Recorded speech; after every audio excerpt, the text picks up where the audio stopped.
Tá aí o mural dos sócios. Muito obrigado a Ana Faustina de Souza Penha, Natividade no Rio de Janeiro. Tá ela aí. Muito obrigado a todos os sócios. Tem aí Gisélia Maria de Jesus e seu filho Everton, de Itapicura, Bahia. Né? Também a Jaci Silveira Bastos Limas, de Batatais, São Paulo.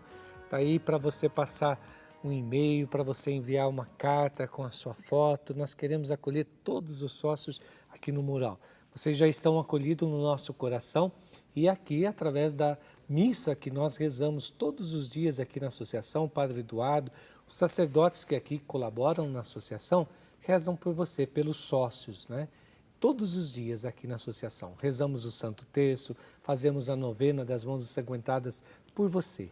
Por isso que nós estamos pedindo, se você não é sócio, não é um evangelizador com a associação, que você possa entrar no barco conosco. Você vai receber a revista Brasil Cristão. Ah, mas quanto que eu tenho que colaborar? É muito? Não. Aquilo que Deus colocar no seu coração. Não é colocado nenhum valor. Você vai receber a revista Brasil Cristão, sempre ali as orientações, vai ser um alimento espiritual para você, principalmente você que tem um trabalho pastoral aí na sua comunidade, que trabalha aí na catequese, vai te ajudar muito, com certeza. E aí vai junto a carta do Padre Eduardo, sempre com uma orientação, sempre falando de Deus, do amor. E aí vai o boleto, onde você destaca, você vai em qualquer casa lotérica, qualquer banco e coloca ali quanto você pode dar. Não é estipulado nenhum valor. A decisão de contribuir com quanto é você que coloca. É um presente que vai para o sócio a revista Brasil Cristão. Você não encontra em bancas de jornais, você não encontra aí na sua paróquia, nas livrarias católicas. Não, porque não é vendida, não é uma assinatura. É um presente que vai para os sócios, colaboradores, evangelizadores da Associação do Senhor Jesus. Então ligue para nós, entra no barco conosco, vamos juntos transformar esse Brasil num Brasil cristão, um Brasil que acolhe a palavra de Deus, um Brasil, que possa viver a palavra de Deus. Está aí o telefone 38719620 para você ligar, para você se tornar sócio, para você fazer o seu pedido de oração, para você também fazer uma pergunta. O nosso tema aqui é de São José e aí você pode perguntar também aqui para o Padre Mauro. Alguma pergunta, alguma dúvida que você tem, tá certo? Pois é, Padre, no bloco anterior nós estávamos falando então de José, lá, quase perto do nascimento e aonde se hospedar. Mais ou menos onde ele foi. Então, como eu estava dizendo, vamos imaginar que aquela cidade de Belém, que era quase uma aldeia, devia ter um bocado de gente naqueles dias. E os parentes recebiam como podiam, numa casa que tinha bastante limites. Então, se chega o momento da mulher grávida, Maria, dar à luz, então se procura um lugar reservado para que isso aconteça. E o nascimento de Jesus, então, acontece num lugar reservado, certamente num canto da casa, com todo o respeito que o momento merece. Agora, essa tradição que a gente encontra e que os presépios, que aliás são coisas muito bonitas essas, os presépios, né? Sim. Que a gente tem que retomar um pouco essa prática, as nossas famílias Essa podiam tradição, retomar, né?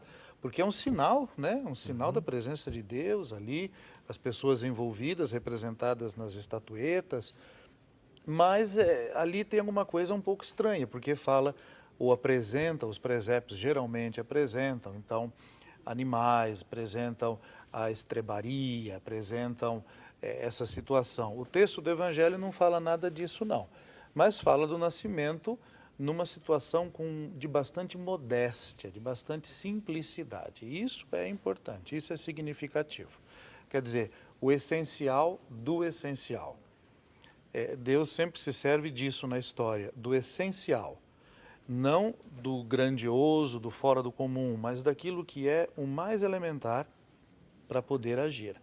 E José segue nessa linha. Quando logo depois do nascimento, deve levar Jesus para ser circuncidado, e circuncisão era entrar no povo da aliança, no povo dos judeus.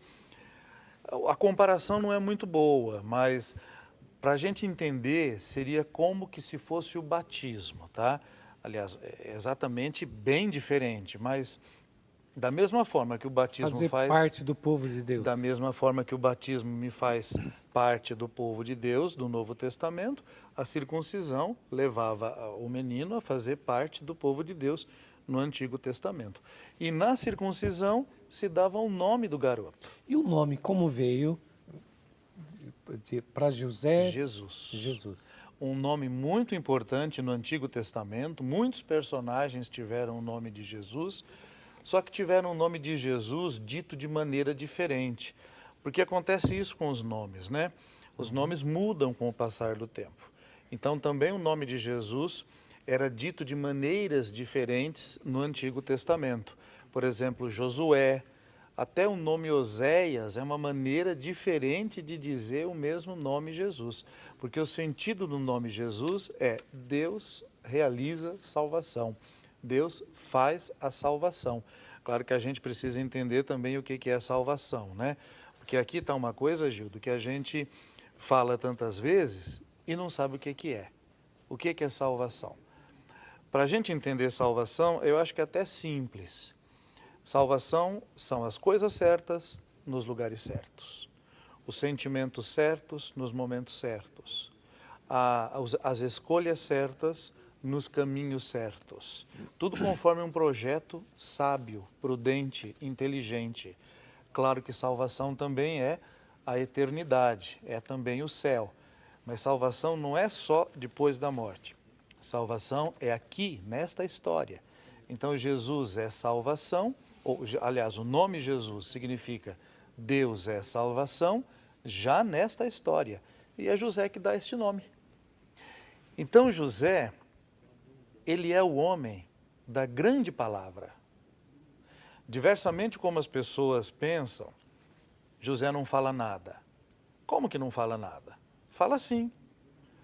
Falar não é só usar a palavra como eu estou usando agora.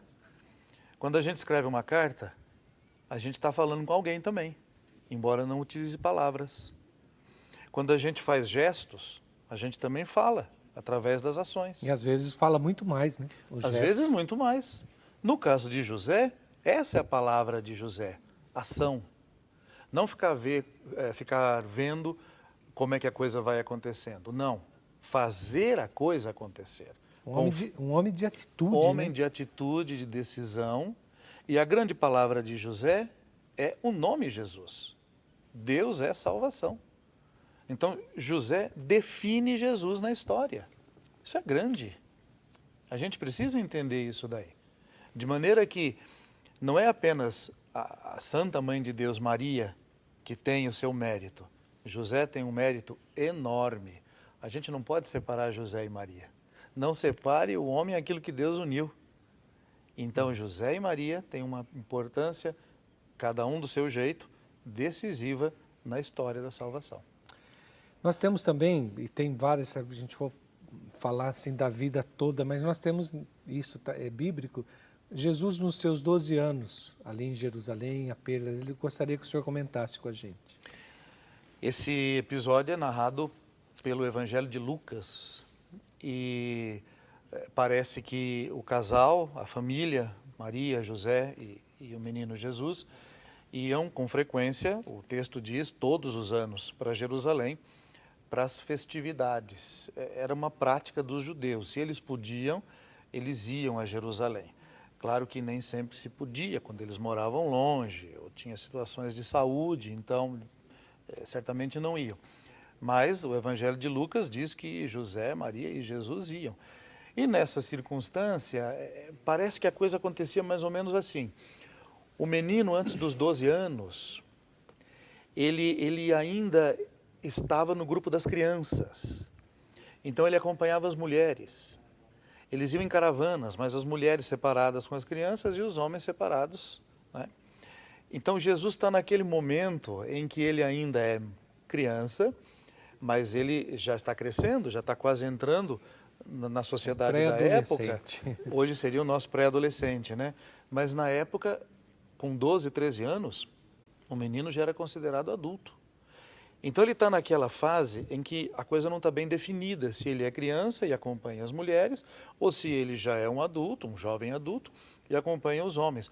Parece que nessa indefinição, a gente só pode entender dessa maneira. Nessa indefinição de aonde estaria o menino, é que ele deve ter ficado no templo. E aí os pais vão acompanhando a caravana, Maria no grupo das mulheres, José no grupo dos homens, e quando se encontram, nenhum deles está com o menino, voltam aflitos e encontram Jesus no templo. E aí Jesus está no templo dialogando com os doutores, fazendo perguntas para eles, mostrando que ele tem uma inteligência e uma perspicácia além do normal. E Maria, aqui está o bonito da história, Maria chega a Jesus criança e diz, por que fizestes assim conosco? Olha que teu pai, ela coloca o pai primeiro, e eu estávamos aflitos te procurando. E aí Jesus responde com uma frase assim um pouco enigmática, mas que a gente entende do contexto todo da história do Evangelho. Por que vocês me procuravam? Vocês não sabiam que eu devia estar na casa do meu pai? Veja que ele se refere aqui ao Pai do céu. Mas certamente ele entende o Pai do céu por conta do Pai da terra, que é José. Então é um episódio também muito rico de conteúdo e de possibilidades para a gente poder trabalhar, por exemplo, na catequese, para a gente trabalhar com os casais, para a gente trabalhar, enfim, no universo da família, porque mostra toda a reverência, o cuidado que um tem para com o outro. Se bem que essa ideia de ter perdido Jesus pode ser mal interpretada, mas que a gente entenda, isso pode ser muito possível de ter acontecido por conta dessas separações, né, das mulheres andando de um jeito, né, num grupo, e dos homens no outro grupo, e Jesus naquele momento. E essa perda foi assim, não foi do mesmo dia, diz ali, foi vários dias. Eles né? ficaram, segundo o Evangelho de Lucas, 3 dias procurando-o e vão encontrá-lo justamente no templo.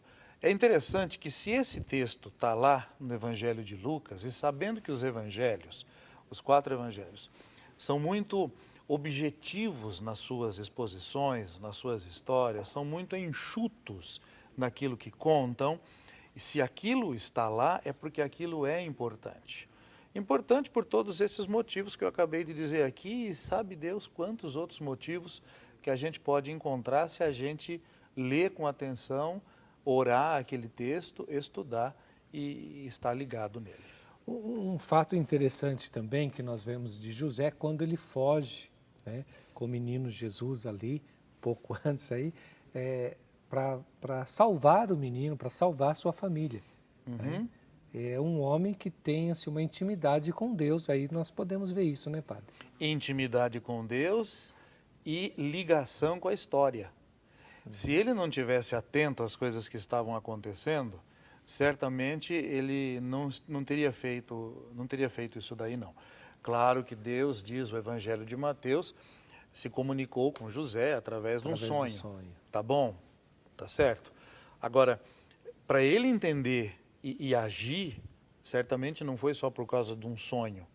Certamente foi um sonho. Mas o sonho, eu diria até que o sonho vem confirmar aquilo que ele já sabia. O sonho confirma aquilo que ele percebe. Ou, enfim, o sonho desperta, pode ser o contrário também, o sonho desperta para que ele haja, né? E ele vai agir, ele não perde tempo, porque ele sabe que ele é o responsável por aquela história. Então, se José não tivesse agido, as coisas não teriam acontecido. Tá certo. Olha, padre, nós temos aqui várias ligações. A Maria de Lourdes, ela ligou, ela é aqui de Campinas, se tornou sócia. Nossa, muito obrigado, ela pedindo oração. Tem aqui também a Lúcia, né? Lúcia Cortina de Medianeira, no Paraná, também ligou pedindo orações aqui para a família inteira. De Areado, Minas Gerais, a Edna Mara Pereira, olha, ela diz aqui algo interessante, né? Um testemunho. Minha avó, né, fez a novena de São José para o meu avô, se libertar do alcoolismo, e a graça foi atendida. Que bom. Eu estava precisando de um trabalho e me peguei a novena de São José e consegui o trabalho no dia de São José. Então, são testemunhos de devoção, né, a esse homem que é pai de Cristo, né, aquele homem que foi escolhido por Deus e que tem essa missão, eu diria até hoje, de interceder por nós e para que os homens se espelham nele, né? Sim. Temos também aqui a Fernanda Aparecida, de Maraporama, em São Paulo, pedindo oração. A Maria Nilza, de Jaú, São Paulo, oração por ela mesma e por toda a família. São as pessoas que estão ligando, estão participando aqui conosco. E você pode participar também, dar o seu testemunho. Conseguiu alguma graça de São José? Entra em contato conosco através do telefone, né? Mas nós temos também lá um VT, padre, para mostrar, do Vaticano, o dia de São José lá no Vaticano. Vamos ver.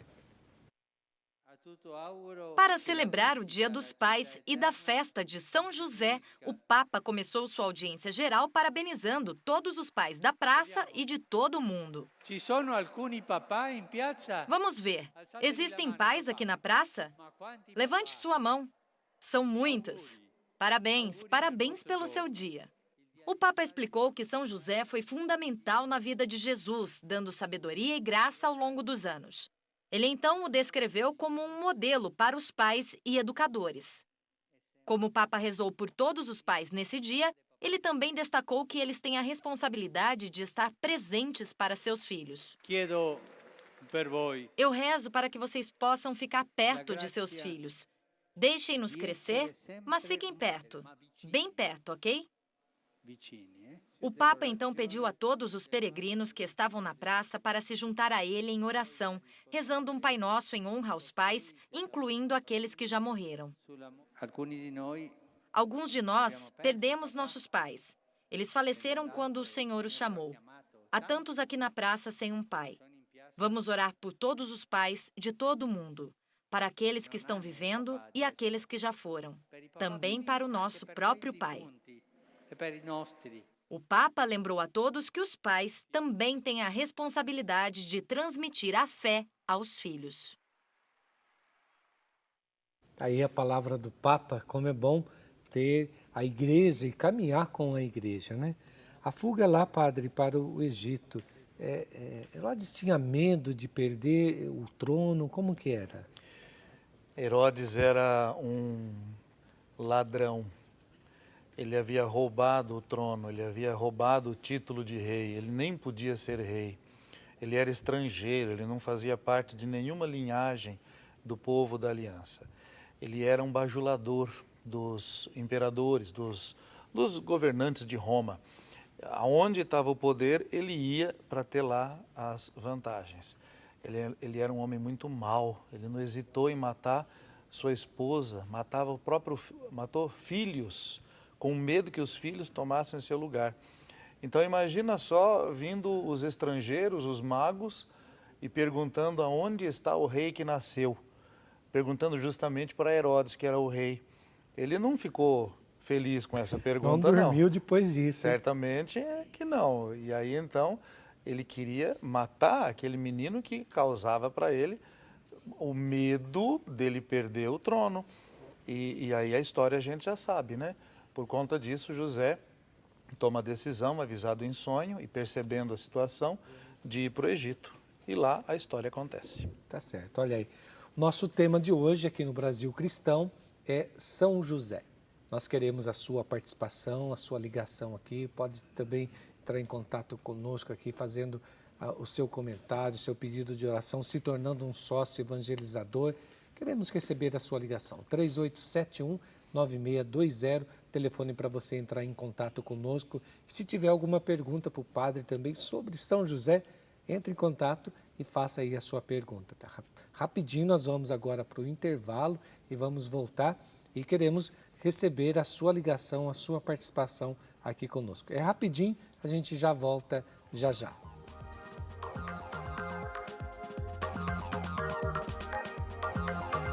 A primeira encíclica do Papa Francisco que fala da alegria do Evangelho, é lembrada no texto de Cássio Abreu, na página 4 de sua revista Brasil Cristão.